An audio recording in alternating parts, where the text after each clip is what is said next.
శ్రీ గురుభ్యో నమః. శ్రీ విష్ణు సహస్రనామ స్తోత్రం పూర్వపీఠిక. శ్రీ భీష్మ ఉవాచ.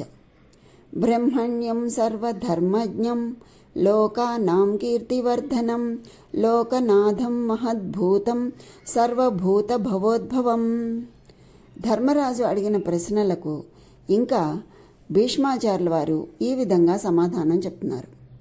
వేదమయుడు సకల ధర్మాలను ఎరిగినవాడు అంటే చతుర్ముఖ బ్రహ్మను, వేదాలను రక్షించువాడు, లోకాలకు కీర్తిని పెంపొందించువాడు, జగన్నాథుడు, మహద్భూతుడు అంటే విరాట్ స్వరూపుడు, సర్వజీవుల ఉద్భవానికి కారణభూతుడు అయిన విష్ణుదేవుణ్ణి స్తుతిస్తే సకల కష్టాలు తొలగుతాయి అంటున్నారు.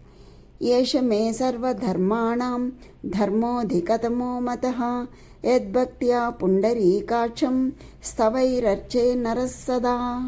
అంటే పుండరీకం వంటి కన్నులు గల విష్ణువును సదా భక్తితో స్తోత్రం చేసి పూజించడమే ఎవరికైనా సకల ధర్మాలలో మేలైన ధర్మమని నా అభిప్రాయం.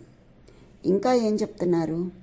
పరమం యో మహత్తేజః పరమం యో మహత్తపః పరమం యో మహద్బ్రహ్మ పరమం యఃపరాయణం.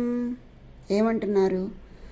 ఎవరు మహా తేజస్వరూపమో అంటే సర్వోన్నత దివ్య చైతన్యమో, ఎవరు సమస్తాన్ని శాసిస్తాడో, ఎవరు సర్వత్రా వ్యాప్తి చెంది ఉన్న పరబ్రహ్మమో, ఎవరు సర్వానికి ఆధారభూతమై ఉన్నాడో అతడే పరమ ప్రాప్య స్థానమైన విష్ణువు అని తెలియచేస్తూ ధర్మరాజుకి భీష్మాచార్యుల వారు చెబుతూ ఉన్నటువంటి సందర్భం ఇది.